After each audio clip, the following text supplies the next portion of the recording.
পড়াশোনার জন্য সারা পৃথিবীতে যতগুলো সিস্টেম আসছে তার মধ্যে যদি আমি বলি নাম্বার 1 সিস্টেম, সেটা হচ্ছে হাফেজি পড়ার সিস্টেম। কিভাবে সেটা বলি, যে কোনো শিক্ষার্থী যে কোনো সময় সেরা স্টুডেন্ট হইতে পারে, জাস্ট একটা ফর্মুলা লাগবে, একটা ফর্মুলা। সেই ফর্মুলাটা কি? ধরা যাক সে আজকে থেকে পড়া শুরু করছে, আজকে থেকে সে পড়ছে, এখন যা পড়বে জাস্ট 1 ঘন্টা পরে কিন্তু 56% জিনিস সে ভুলে যাবে, একদিন পরে 70% ভুলে যাবে, এক সপ্তাহ পরে 80% ভুলে যাবে। তার মানে আমরা যা কিছু পড়ি, যা কিছু শুনি, 80% জিনিস 7 দিন পরে নাই।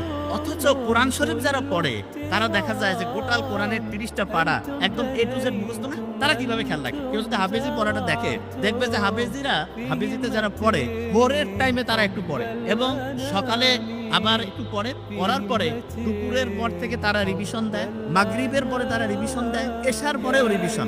সারাদিনে যে টাইমটা তারা পড়ে ক্যালকুলেশন করলে দেখা যাবে 70% থেকে 80% টাইম তারা রিভিশন দেয়, 70 থেকে 80% টাইম তারা শুধু রিভিশন দেয়। এবং ইন্টারন্যাশনালি বলতেছে যে একটা স্টুডেন্ট অসাধারণ হবে যদি সে দৈনিক যে পরিমাণ টাইম পড়ে তার 70% টাইম সে যদি রেগুলার রিভিশন দেয় তাহলে সে অসাধারণ স্টুডেন্ট হবে। এবং একটা স্টুডেন্ট যখন হচ্ছে যে হাফেজি পড়ে তখন তার ব্রেইনের মধ্যে কিন্তু একটা আলফা ওয়েভ তৈরি হয়, আলফা ওয়েভ।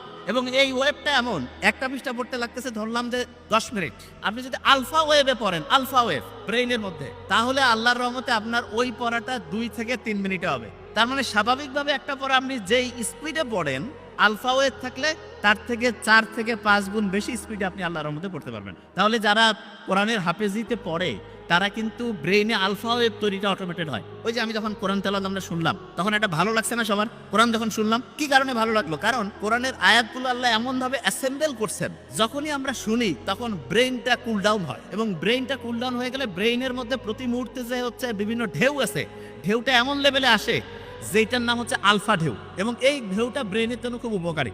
দেখেন সায়েন্স যে আবিষ্কার হচ্ছে, আপনারা দেখবেন কোরআনে একটা আয়াত আছে যে উটকে আমি কেমনে বানাইছি এটা কি তোমরা দেখবা না? উট তা কিছুদিন আগে আবিষ্কার হইলো যে উটের যে চোখের পানি আছে না, এই চোখের পানির মধ্যে এমন এক রকমের মেডিসিন আছে যেটা প্রায় 30 রকমের সাপের যে বিষ সেটাকে নিষ্ক্রিয় করতে পারে। ওই যে রাসেল ভাইপারের নাম শুনলাম না, খুব আলোড়ন সৃষ্টি করছিল, সেই রাসেল ভাইপারের যে বিষ ভয়ঙ্কর, মুহূর্তের মধ্যে মানুষকে ধ্বংস করে ফেলে, সেই বিষকেও নিষ্ক্রিয় করার ক্ষমতা বিজ্ঞানে দেখছে যে উটের যে চোখের পানি সেটার মধ্যে আছে। আল্লাহ যে বলছে যে উটকে আমি কিভাবে বানিয়েছি সেটা কি তোমরা দেখবা না? কি অসাধারণ! আল্লাহর কথাগুলো এখন বিজ্ঞানীরা দেখতেছে, যা কিছু বলে গেছে প্রত্যেকটাই সায়েন্সের সর্বোচ্চ লেভেলে।